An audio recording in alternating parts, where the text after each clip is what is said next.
vamos a empezar y básicamente esta es una sección introductoria donde queremos ir reflexionando acerca de esos temas tan importantes para la vida de la iglesia, para la salud de la iglesia, que es el evangelismo. Eso no es un estudio sistemático ni profundo acerca del evangelismo.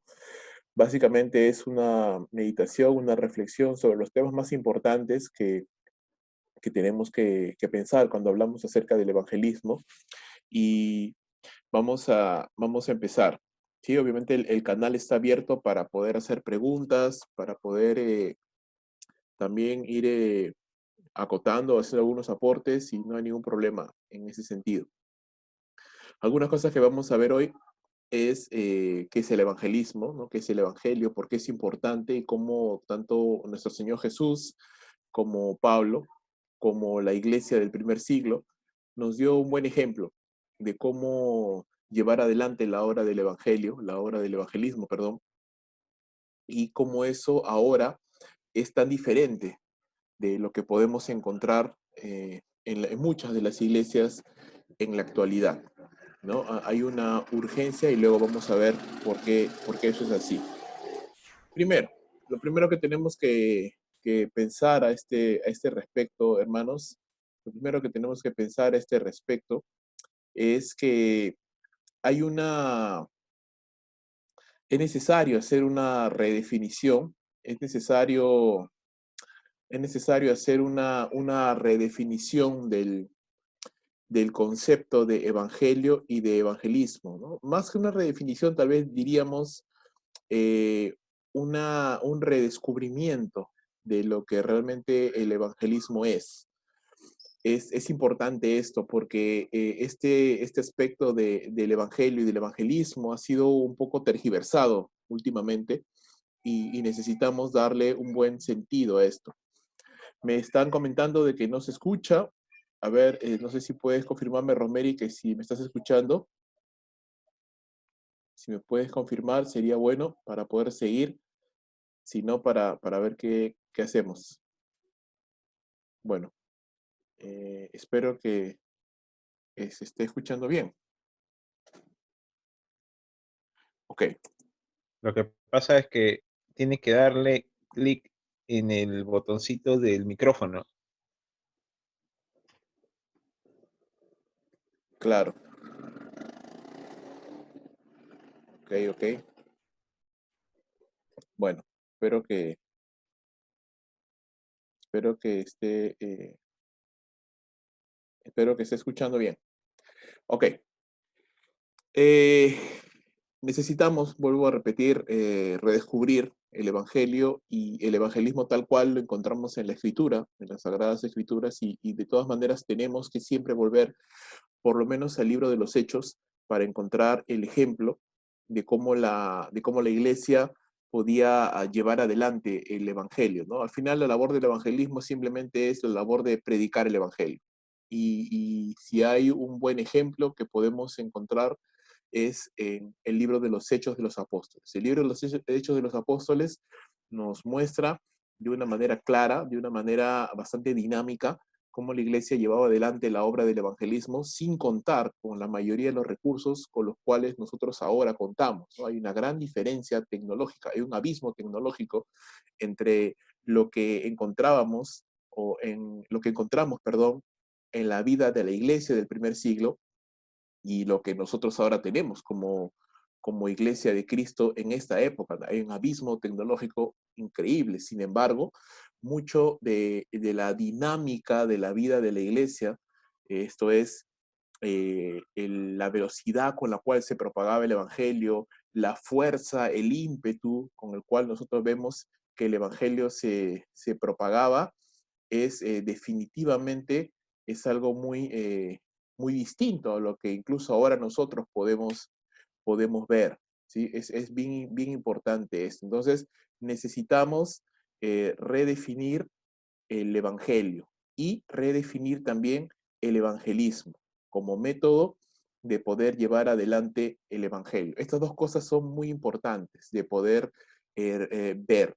y verlo a la luz, vuelvo a repetir, de las Sagradas Escrituras. Y cuando entendemos esto, entonces vamos a poder analizar, ¿no? Filtrar nuestros métodos evangelísticos, es decir, los métodos de la iglesia actual, para ver si realmente estamos siendo bíblicos, si estamos siendo eficientes, si estamos siendo eficaces también, ¿no? Porque los métodos evangelísticos tienen que pasar por varios filtros. Uno, tienen que ser bíblicos, ¿verdad? No podemos llevar el evangelio de maneras que no son agradables al Señor, porque definitivamente no vamos a contar con su bendición.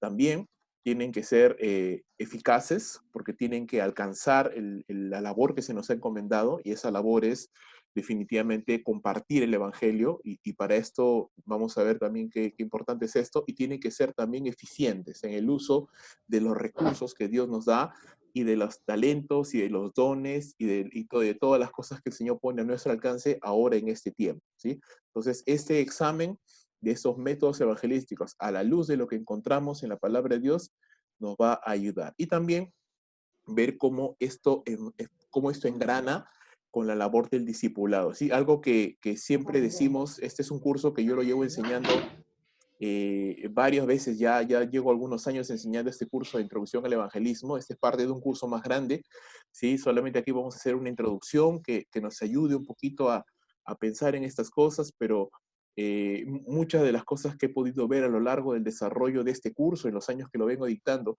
es que muchas iglesias no tienen verdaderamente una pasión evangelística, no tienen verdaderamente ese deseo de poder compartir el evangelio a su comunidad, y por ende no son relevantes a su comunidad porque no están permeando la comunidad con el evangelio, no están salando la tierra, no están alumbrando la oscuridad.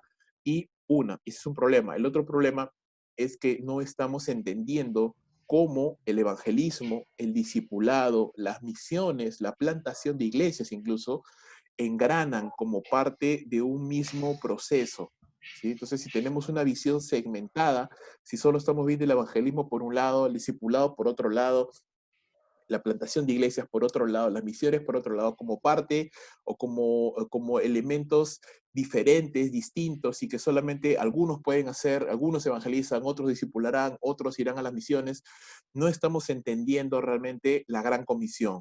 Algo que nosotros propugnamos en este curso es definitivamente entender la gran comisión, ¿sí? La gran comisión. Y esta gran comisión no se puede llevar a cabo si no entendemos un proceso integral, ¿sí? ¿Cuál es este proceso integral? Un proceso integral que involucre evangelismo, discipulado, que involucre la formación de líderes y que nos lleve a la plantación de iglesias cada vez más lejos, cada vez más lejos. Y eso es lo que nosotros denominamos o llamamos por misiones, ¿no? Si no tenemos este proceso definido, si no tenemos esta labor clara, si no lo tenemos claro nosotros, va a ser bastante complicado que nosotros podamos llevar adelante el proceso de la gran comisión, ¿no? Si no tenemos claro esto. O sea, necesitamos entender esto, que hay un proceso integral al cual nosotros queremos entender, un proceso que queremos entender. Entonces, empecemos, como se dice, por el inicio, ¿no? Esta es solamente la introducción para ir más o menos entendiendo de qué se trata este curso y hacia dónde queremos llegar, ¿sí? Entonces, vamos a seguir avanzando en esto, y vamos ahí a ir pensando en primer lugar, ¿no? Decíamos que es necesario redefinir el Evangelio, ¿no? Es necesario redescubrir lo que el Evangelio es, ¿sí?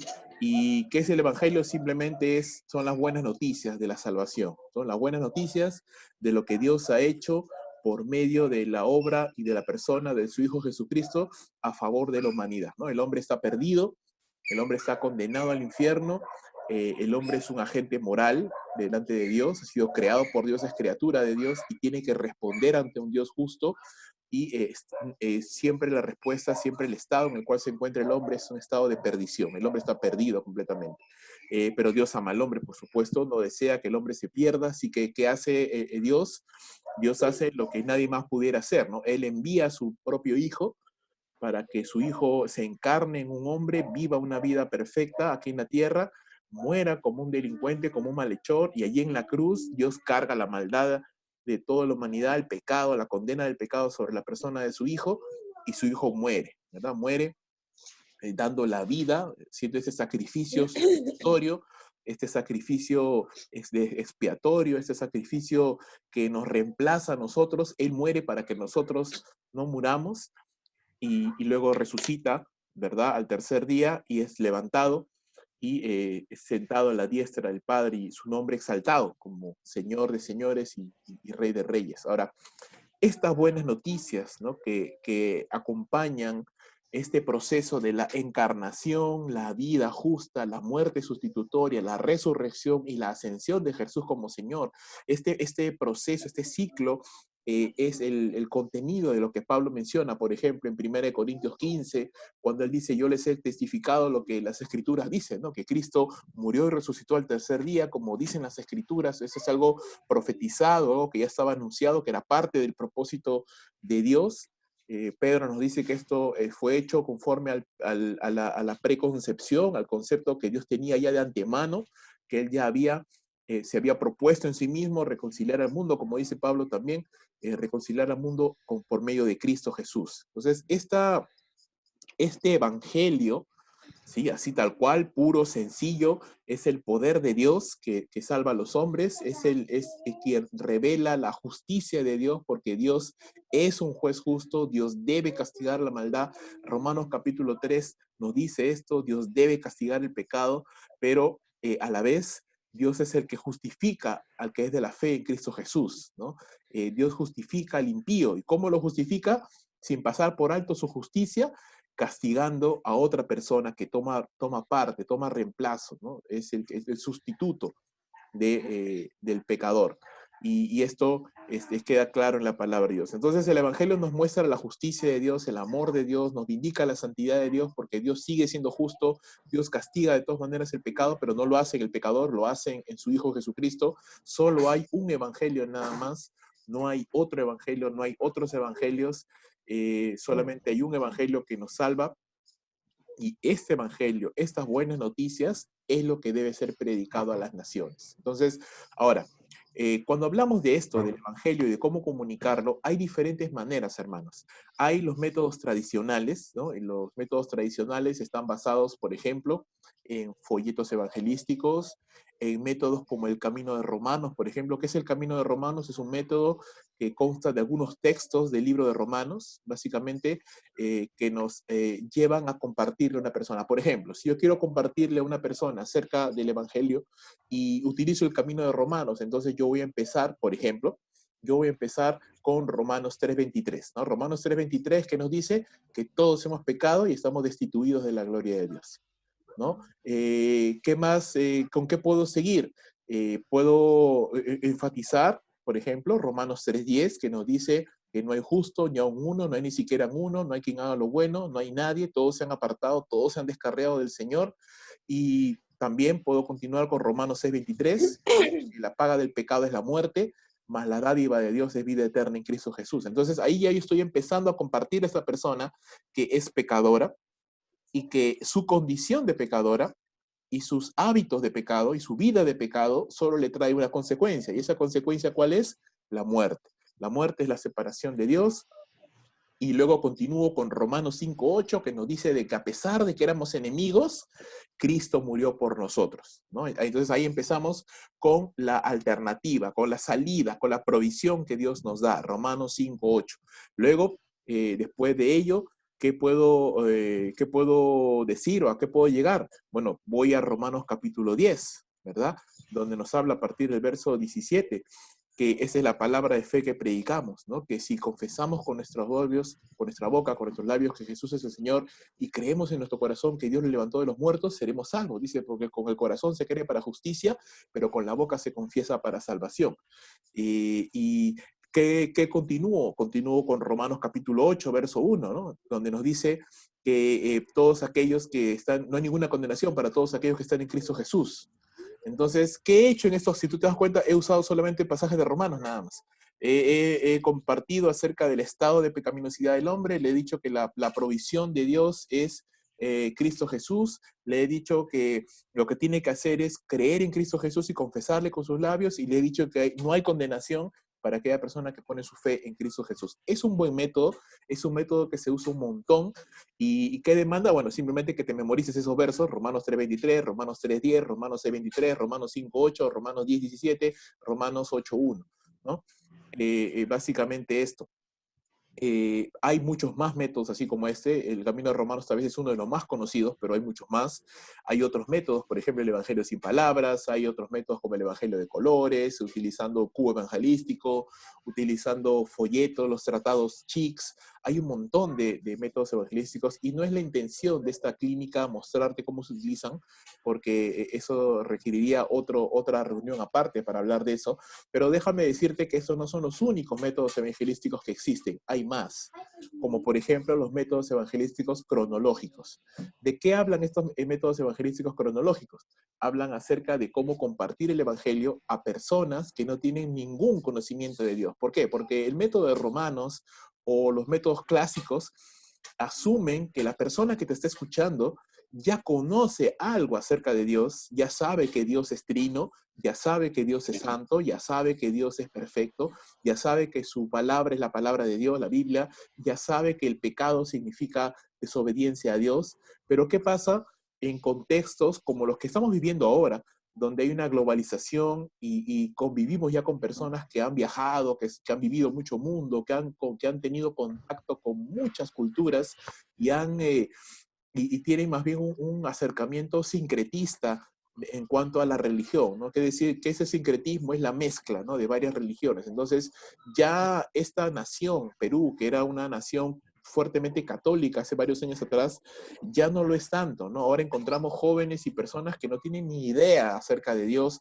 o que tienen una visión muy panteísta de quién es Dios, o tienen una visión animista de la nueva era acerca de Dios, y ven más a Dios como una vibra, como una fuerza, que ven a Dios como un ser impersonal, y entonces ya no podemos utilizar en esos casos métodos evangelísticos que asuman que la persona conoce. Entonces, ahí entramos con métodos cronológicos, ¿no? Método cronológico está basado en Lucas capítulo 24, donde estos discípulos camino de Maús se están yendo, Jesús les da el alcance y les comienza a hablar, y estas personas no entienden, y Jesús dice, empieza a partir de Moisés y de los profetas, les empieza a mostrar todas las escrituras y todas las profecías que hablaban acerca de él, ¿no? Les abrió las escrituras.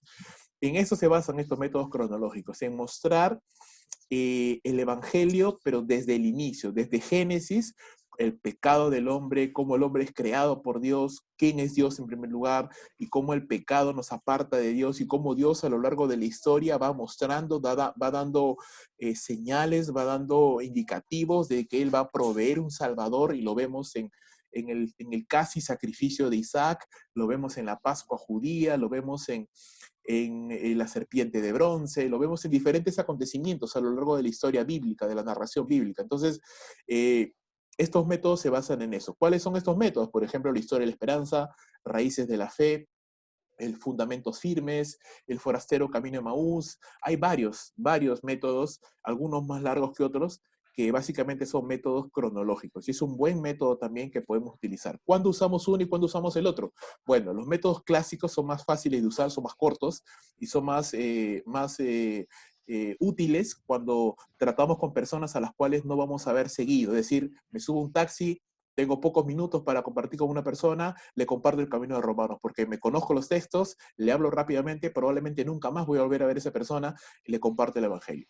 Tengo un amigo al cual siempre veo, tengo un familiar al cual siempre veo, entonces voy a preferir los métodos cronológicos, porque me permite reunirme varias veces con esa persona y poder llevar un entendimiento claro de todo el panorama bíblico, porque estos métodos cronológicos se basan en narrarnos esta gran historia, ¿no? Esta metahistoria de la redención y mostrarnos cómo Dios nos ayuda. Y también ayuda porque una vez que yo ya termino de compartir con esta persona, puedo continuar con una labor de discipulado. Entonces, hay varios métodos y cada uno es apropiado en cada contexto y es bueno tenerlo presente para que nosotros también podamos utilizarlo y poder también aprender un poquito más acerca de eso. Entonces, no nos olvidemos, hay los métodos clásicos y hay los métodos cronológicos. Y al final, cada uno tiene sus fortalezas, cada uno tiene ayuda en esta labor de poder compartir el Evangelio. Entonces, eso es lo primero que tenemos que evidenciar. Lo siguiente que tenemos que pensar, ¿qué es el evangelismo? ¿No? El evangelismo es simplemente la labor de predicar el Evangelio, ¿no? La obediencia al mandato de predicar el Evangelio, nada más. Y es parte del cumplimiento de la Gran Comisión. No es toda la Gran Comisión, por si acaso. La Gran Comisión, Mateo 28, del 18 al 20, nos dice, por tanto, id y haced discípulos a todas las naciones, bautizándoles, ¿verdad?, en el nombre del Padre, del Hijo, del Espíritu Santo, y enseñándoles que guarden todas las cosas que os he mandado, y aquí yo estoy con vosotros todos los días hasta el fin del mundo, ya. ¿Dónde encaja el evangelismo? En la parte donde dice it, nada más, donde dice it, ¿no? Ese it es la parte que conlleva el evangelismo. Parte del cumplimiento de la Gran Comisión, mas no es toda la Gran Comisión, ¿no? La Gran Comisión es un proceso integral que si pudiéramos analizarlo, la Gran Comisión es un proceso integral que si podemos analizarlo, vuelvo a repetir, involucra el evangelismo, ¿verdad? Porque estamos hablando de it, involucra el discipulado, porque estamos hablando de hacer discípulos, y es clarísimo, ¿sí? Es bastante claro esta parte, hacer discípulos a todas las naciones y enseñarles, ¿no? Enseñarles que guarden todas las cosas que os he mandado. Y también involucra una labor misionera, una labor global, porque está diciendo que hagamos esto a todas las naciones. Y eso significa entonces que yo tengo que tener un proceso que me permita ir cada vez más lejos y poder alcanzar esas naciones a las cuales todavía el Evangelio no ha llegado, ¿sí? Se debe hacer de manera local, regional, nacional y global, como nos enseña las Sagradas Escrituras en Hechos capítulo 8, ¿no? Me seréis testigos en Jerusalén, Judea, Samaria, hasta lo último de la tierra. Esta labor de evangelismo no es sino la proclamación fiel, apasionada, constante y bíblica del Evangelio, ¿sí? Esa es la labor que nosotros tenemos que hacer. Y Dios nos ha mandado a compartir la palabra de Dios, a predicar el Evangelio a toda criatura, mas no nos ha a nosotros encargado la labor de salvar a las personas, ¿no? Eso no es así. Nosotros solamente somos voceros del Evangelio, nada más. Nuestra labor es proclamar. Y una de las labores que los creyentes que comparten el Evangelio es la labor de proclamación, la labor de predicación.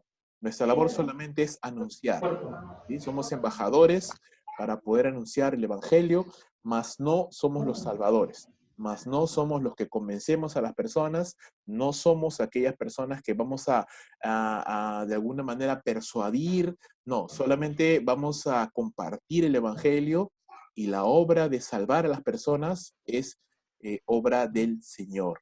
Él es quien salva a las personas, pero nosotros sí tenemos que compartir, predicar el Evangelio. Y esta es una labor que toda la iglesia tiene que hacer, ¿sí? Una iglesia que no está compartiendo el Evangelio es una iglesia que no va a ser saludable.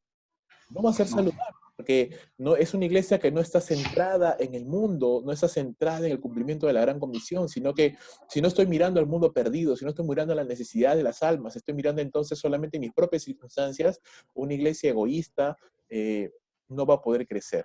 Vemos esto en la vida misma de nuestro Señor Jesucristo. Gran parte de su ministerio era predicar el Evangelio, ¿no? La Biblia nos dice, por ejemplo, en Mateo 9:35, que él iba por las aldeas, por las sinagogas, por los pueblos, sanando a los enfermos y predicando el Evangelio del reino, ¿no? Era parte de su ministerio, parte y gran parte de su ministerio lo ocupaba predicando el Evangelio. Jesús también predicar el evangelio con un sentido de deber, ¿no? Era su llamado. Dice Lucas 4:43 que él es enviado a las ovejas perdidas de la casa de Israel. Él es enviado, ¿no? Hay este concepto de que yo soy enviado, de que hay una encomienda del Señor para que a todo aquel que recibe esta encomienda va a anunciar, ¿no? Pedro nos dice que somos nación santa, real sacerdocio, pueblo adquirido por Dios, dice, ¿cuál es el propósito? Para que anunciéis las virtudes de aquel que nos llamó de las tinieblas a su luz admirable. Ahora, en cuanto al evangelismo, hay dos formas. Hay un evangelismo personal y también hay un evangelismo grupal, ¿no? Cuando lo hacemos de persona a persona, o las clásicas actividades evangelísticas o proclamaciones que se hacen al aire libre, por ejemplo, campañas evangelísticas, y de las cuales también es un método, una manera de poder hacerlo. El Señor Jesús practicaba de los dos. Él separaba y compartía las multitudes, pero también tenía tiempos en los que conversaba con las personas. De manera individual, conversaba con las personas y les hablaba acerca del Evangelio. Por ejemplo, lo hizo con Nicodemo, Juan capítulo 3, lo hizo con el paralítico de Betesda, Juan capítulo 5, lo hizo con la mujer samaritana, Juan capítulo 4, y vemos estos diferentes casos donde el Señor Jesús también compartió el Evangelio de manera personal. Y eso es algo que nosotros tenemos que aprender, algo que nuestro Señor Jesús nos dejó ejemplo. La misma iglesia del Señor, la iglesia del primer siglo, también continuó con esta labor, y es el libro de los Hechos el que nos narra justamente la gran pasión evangelística y misionera que existía en la iglesia. Los creyentes del primer siglo compartían el evangelio todo el tiempo, lo hacían con denuedo, lo hacían con pasión, lo hacían en el templo y en las casas, por lo menos antes de la persecución de Saulo, ¿no? Que sucede en Hechos capítulo 8. Ya después de la persecución de Saulo, la iglesia se esparce y ya dejan de reunirse en el templo y más bien empiezan a reunirse básicamente en casas, pero eso no excluye el hecho de que igual los creyentes seguían compartiendo el evangelio del Señor Jesús en todos los lugares. Es más, la persecución lo único que logró fue que los creyentes se esparcieran predicando el evangelio donde quiera que vayan. Y eso, al final, esta gran persecución terminó, redundó en una gran bendición para la iglesia, porque produjo un tremendo crecimiento que antes no había visto involucrado. ¿Cómo lo vemos tal vez en una manera bastante clara? Lo encontramos en el nacimiento de la segunda iglesia local, ¿no? La primera iglesia local que se forma es la iglesia de Jerusalén, que nace en Hechos capítulo 2, ahí en Pentecostés. La segunda iglesia local que nace y nace no tan intencionalmente, no hubo un proceso de plantación de iglesia, no hubo una planificación, básicamente fue de facto, porque al final los creyentes estaban siendo perseguidos y un grupo de esos creyentes llegan a la ciudad de Antioquía de Siria y empiezan a predicar el evangelio a los gentiles, ¿no? Antes solo habían predicado a los judíos, empiezan a predicar a los gentiles y Dios respalda esa labor evangelística, esa obediencia a la gran comisión, y muchas personas, dice la palabra de Dios, Hechos capítulo 11, del verso 20 en adelante, muchas personas empiezan a creer en el Señor Jesús y se añaden, ¿sí? Este texto es muy claro porque nos muestra un grupo de creyentes, no son misioneros, no son apóstoles quienes están predicando el Evangelio, son hombres comunes y corrientes, creyentes, que están compartiendo el Evangelio, Dios respaldando sus esfuerzos, y eh, nace una iglesia, ¿no? Nace una iglesia ahí, todavía no hay pastor, no hay diáconos, no hay organización, no hay nada, solo hay creyentes que han predicado y creyentes que se han convertido. Y sin embargo, vemos el siguiente paso, que es que la iglesia de Jerusalén envía un obrero ahí a Bernabé, Bernabé luego toma a Saulo, le lleva, forma un equipo ministerial y juntos enseñan a la iglesia, ¿no? Entonces, vamos viendo allí la labor evangelística, luego la labor discipuladora. Si tú continúas el relato a Hechos capítulo 13, vas a ver que hay ahora otros obreros aparte de Pablo y de Bernabé. Entonces ahí ha habido una labor de entrenamiento de líderes, y en Hechos capítulo 13 el Espíritu Santo habla y envía a Bernabé y a Saulo para la labor misionera, mientras los demás líderes se quedan ahí en la iglesia de Antioquía. Entonces, allí vemos justamente, en esta iglesia, vemos claramente este proceso del cual les estaba hablando en un inicio, este proceso integral del cumplimiento de la Gran Comisión. Evangelismo, discipulado, entrenamiento de líderes y plantación de iglesias o misiones, ¿no? Misiones para plantar iglesias, porque al final lo que hicieron Pablo y Bernabé fue plantar iglesias. Entonces, esto es lo que nosotros tenemos que comprender, queridos hermanos, y entender que el evangelismo es parte de lo que nosotros necesitamos entender, necesitamos saber, ¿sí?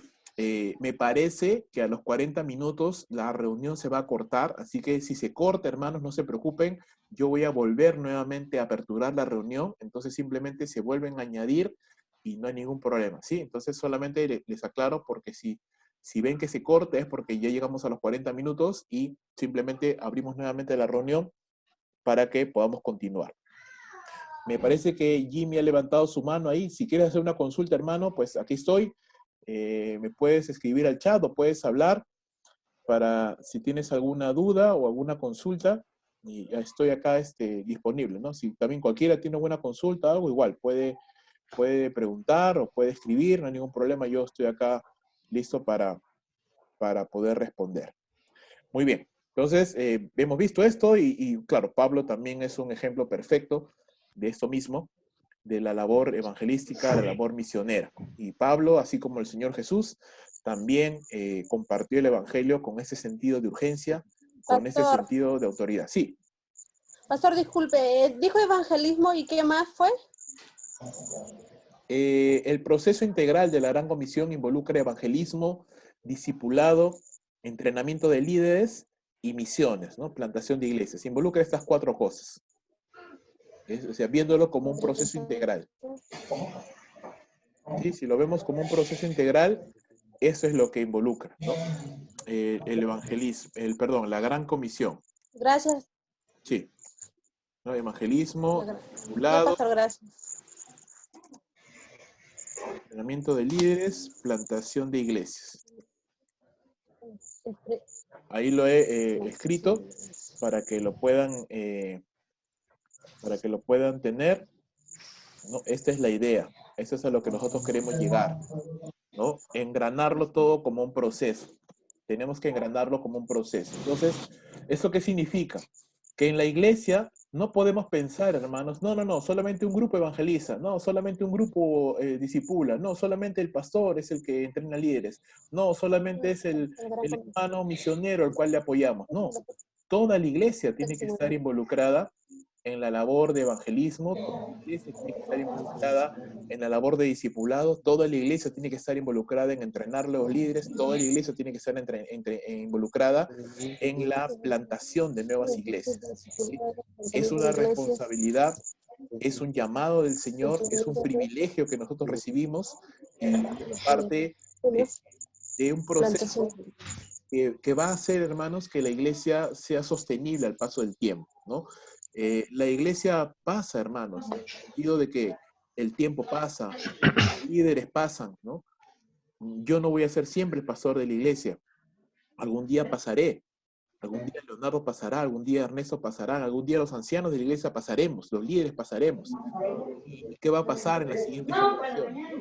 ¿Qué va a pasar? Entonces, lo que nosotros necesitamos entender es que tenemos que hacer sostenible la labor de compartir el Evangelio. Tenemos que hacer sostenible la gran comisión para la iglesia a lo largo del tiempo. Y para eso necesitamos entender este proceso y poder darle un crecimiento, darle una sostenibilidad. ¿Por qué es importante el evangelismo? El evangelismo es importantísimo porque sin el evangelismo, sin el evangelio, el hombre está perdido, ¿no? El hombre está perdido, el ser humano está perdido, ¿no? Y en ese sentido, la iglesia es completamente necesaria y diferente a cualquier otro tipo de organización humana, ¿no? Dice la escritura que la iglesia es columna y baluarte de la verdad, ¿no? Casa de Dios y templo del Dios viviente. Entonces, no podemos pensar que si la iglesia no se mueve, si la iglesia no activa, si la iglesia no evangeliza, pues ya alguien más lo hará, ¿no? No, la iglesia es quien tiene el privilegio de poder llevar el evangelio. Sin el evangelio, sin el evangelismo, el ser humano está perdido, ¿no? El ser humano está condenado y va rumbo al infierno. Así que, ¿qué nos muestra? ¿Qué modelo nos muestra Romanos 10? primer lugar, para que sea salvo, el incrédulo tiene que creer, ¿no? No hay otra manera. Y para que el incrédulo pueda creer, tiene que oír el Evangelio, hermanos. Tiene que oír el Evangelio, no hay otra manera. No hay otra manera. No dice, ¿cómo creerán? Dice, no, si no hay quien les predique. ¿No? ¿Cómo predicarán si no hay quien les envíe? ¿No? Entonces, se necesita, para que esto funcione, se necesita que el incrédulo crea, pero para que crea, alguien tiene que predicarle, para que alguien le predique, alguien tiene que ser enviado, y eso es parte del privilegio. Sí, Ahora sí me escucha. sí, hermano, dime. Dentro de mi Aló. audio, pastor, soy Jimmy. Sí, sí, ¿cómo está Jimmy? ¿Qué tal? Sí, te escucho. Qué bueno, pastor, lo que estoy escuchando. Me encanta haberme conectado con usted y poder escucharlo y que me escuche a mí. Me Qué siento bueno, hermano. bendecido. Qué bueno, qué Sí, bueno. Que Dios te bendiga, Jimmy. Muy bien. gracias, pastor. Ok, mi Sí. hermano. Listo. Continúe, pastor. Sí, Listo. gracias. Ok, hermano. Seguimos entonces. Es importantísimo esto. Entonces, ¿de qué estamos hablando? Que tiene que haber siempre una nueva cantera de creyentes dispuestos a evangelizar, constantemente siendo enviados, ¿no? La iglesia, hermanos, no crece sino de manera natural, ¿no? Si la iglesia está viva, va a crecer. Y si la iglesia está viva, es porque los creyentes estamos orando, estamos buscando al Señor y estamos compartiendo el Evangelio, todos, en casa, los vecinos, familiares, compañeros, estamos poniendo en práctica, ¿no? ¿Cuál es mi deseo con esta clínica y con las siguientes que vamos a ir haciendo cada semana? Es que nosotros como creyentes nos capacitemos, cobremos ánimo y a pesar de esta coyuntura en la que nos encontramos, del cual no podemos vernos físicamente, no podemos congregar en un templo físico, igual tomemos el desafío de ir y compartir el Evangelio a todas las personas que nos rodean, usando todos los medios y todos los canales disponibles para poder hacerlo, ¿no? Esa es la idea, utilizar los canales disponibles que tengamos, WhatsApp, llamadas, mensajes de texto, Facebook, pero compartir intencionalmente, porque si el Evangelio no es predicado, entonces las personas no van a poder ser salvas, ¿no? Dice la Escritura, 1 Corintios capítulo 1, que agradó a Dios salvar a los hombres mediante la locura de la predicación.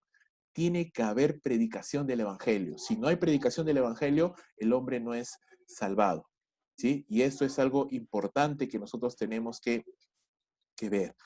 Hay muchas naciones que no han oído todavía el Evangelio, muchos lugares, muchos familiares, vecinos, amigos que todavía no tienen el Evangelio. Hay muchas iglesias, lamentablemente, no tienen una visión evangelística y misionera, y eso también es bastante triste. La tarea evangelística solamente se ha relegado a algunos pocos, son pocos los que están realmente evangelizando, son pocos los que están compartiendo el Evangelio. Otras iglesias se están centrando más bien en un crecimiento no bíblico, es decir, en que su propia iglesia nomás crezca y se haga enorme, una iglesia gigantesca, monolítica, paquidérmica, ¿no? Una iglesia grande, pero ese no es el verdadero crecimiento, ¿no? El verdadero crecimiento bíblico que encontramos en la Biblia, valga la redundancia, nos habla de multiplicación de iglesias, más que crecimiento de una sola iglesia. No sé si me estoy dejando entender, pero cuando hablamos de crecimiento Sí, pastor, bíblico, entiendo. estamos hablando de que no solamente de que la iglesia crezca a tamaños enormes, sino que la iglesia se multiplique a varias iglesias. Y eso es lo que nosotros entendemos como la plantación de iglesias. Por eso le decía al inicio que evangelismo, discipulado, entrenamiento de líderes, plantación de iglesias, todo está unido. No podemos separar una cosa de la otra. Si yo estoy evangelizando, tengo que hacerlo porque quiero discipular a esas personas. Y si estoy discipulando a esas personas es porque quiero entrenarles para que sean nuevos líderes. ¿Para qué? Para que ellos salgan también a seguir compartiendo el Evangelio y alguna de esas personas Dios les va a llamar al ministerio para que puedan plantar nuevas iglesias cada vez más lejos, y esa es la mejor manera de cumplir la gran comisión, ¿sí? No estamos pensando en que una sola iglesia sea tan grande que no, pensamos más bien en multiplicación de muchas iglesias. El sistema actual eclesiástico no funciona, ¿no? Hay algunas cosas, y con esto quiero ser cuidadoso, pero hay algunas cosas en el sistema eclesiástico actual que no funcionan tan bien. Por ejemplo, ¿no? En la iglesia del primer siglo, todos los creyentes usaban sus dones, ¿no? En el sistema eclesiástico actual, más bien son pocos los que ejercen sus dones, los demás solamente tienen un rol más pasivo, más de asistencia. Por eso que decimos que es mejor plantar varias iglesias a tener una sola iglesia, porque en una sola iglesia son pocos los que están sirviendo, pero si tengo varias iglesias plantadas, entonces son varios hermanos que están poniendo sus dones a disposición, varios hermanos están pastoreando, varios están predicando, varios están enseñando, y eso es definitivamente mucho mejor. En la iglesia del primer siglo, la prioridad era el evangelismo, ¿no? La iglesia estaba apasionada por compartir el evangelio y lo hacían, aún en medio de un contexto de persecución, lo hacían. Más bien, en el sistema eclesiástico actual, vemos que la prioridad más bien es la asistencia, ¿no? Que vengan al culto. Voy a hacer un evento, vengan. Voy a hacer un concierto, vengan. Voy a hacer una conferencia, vengan. Pero lo que vemos, el modelo bíblico no es tanto que vengan, ¿no? Sino es más bien que nosotros vayamos a los lugares donde hay comunidades que no conocen al Señor y necesitan el Evangelio. ¿No? Había un discipulado integral, una preocupación por los hermanos, ¿sí? ¿Aló? Pastor. Sí, pastor, una consulta, soy yo, Leo. Sí, dime, Leo. Entonces, ¿usted cree que el método de iglesias en casas o de pequeñas iglesias en casas, cree usted que es el lugar apropiado para poder desarrollar esos dones y también para un evangelismo más efectivo, más personal? Definitivamente el trabajo de iglesias en casas es más, ayuda más a este trabajo, pero yo diría más bien que las iglesias en casas no es un método, sino las iglesias en casas es más bien, justo lo que vamos a ver en la siguiente pantalla, es más bien una filosofía, un paradigma de trabajo. La iglesia tradicional, el método tradicional, ¿en qué se basa? Se basa en un templo físico en el cual todo está centralizado, ¿no? O sea, todos van al templo y todos hacen el templo, nada más. ¿Sí? Se evangeliza, se invita a las personas al templo, todos hacen el templo. Ese es el modelo tradicional. Pero lo que nosotros encontramos en la iglesia del primer siglo es más bien un modelo descentralizado. Es decir, la iglesia no solo se está moviendo en un templo, pero la iglesia se está moviendo en varios templos, ¿no? Y llamémosle templo a las casas también, ¿no? Eran casas, básicamente, porque no habían tanto alquiler de locales como hacemos ahora, sino más bien había casas donde los discípulos se reunían, y al ser casas, obviamente, la cantidad de personas que se reunían ahí eran pequeñas, no era tan grande, y obviamente habían más casas y más personas que podían poner sus dones y más personas que podían evangelizar. Entonces, ahora, ¿eso qué significa? Estoy diciendo entonces que ya no debemos reunirnos en un templo físico y solamente en casas. No, no estoy diciendo eso. Lo que estoy diciendo es que podemos incorporar estos principios bíblicos que encontramos en el libro de los Hechos y adaptarlos a esta realidad en la que nos encontramos. Y sí, si tenemos la posibilidad, si hay las finanzas, podemos seguir reuniéndonos en un templo físico. Sí, no hay ningún problema. Pero no solo en el templo físico, sino podemos descentralizar el ministerio llevando la iglesia a las casas de los hermanos, donde pueden seguir reuniéndose, donde pueden compartir y pueden alcanzar a personas a las cuales tal vez les sería más difícil ir a un templo, pero no tienen tanto problema en ir a una casa. Y ahí también hacer el ministerio, con el objetivo de que esas casas en algún momento puedan convertirse también en nuevas iglesias, ¿no? Porque si esa casa donde se está predicando el evangelio gana personas y empieza a crecer, los discípulos empiezan a madurar, empiezan a levantarse líderes, el hombre que preside ese hogar tiene ese llamado para pastorear, se ponen de acuerdo, oran y desean empezar una nueva obra, entonces no hay ningún problema, ¿no? Esa obra se puede independizar, se puede convertir en una iglesia ya propiamente dicha y empezar a trabajar, ¿no? Entonces, es parte del proceso. No llamemos que es un método, sino es parte de la filosofía, es parte de la estructura que estamos tratando de alguna manera de proponer en esta clínica, ¿no? Es algo muy importante eso. No sé si lo tengo por acá, creo que lo pasé. Y cuando hablamos acerca de, acá mismo está, pues, ¿no? ¿Verdad? Tenemos pluralidad de pastores, énfasis en el ministerio, trabajo por los templos y en las casas, y misiones era parte de la vida de la iglesia. Entonces, es necesario hacer esto, ¿no? Es necesario entender cómo funciona este proceso, y por eso es que nosotros tratamos de hacer un trabajo en casas también, porque queremos descentralizar el ministerio y queremos que los hermanos también pongan sus dones a disposición y pongan también este entusiasmo de poder compartir el evangelio y de llegar a más personas, a las cuales probablemente no serían tan tan fácil ir a un templo, pero sí pueden ir a una casa, ¿no? Esa es más o menos la idea de lo que estamos hablando y el modelo bíblico que queremos implantar.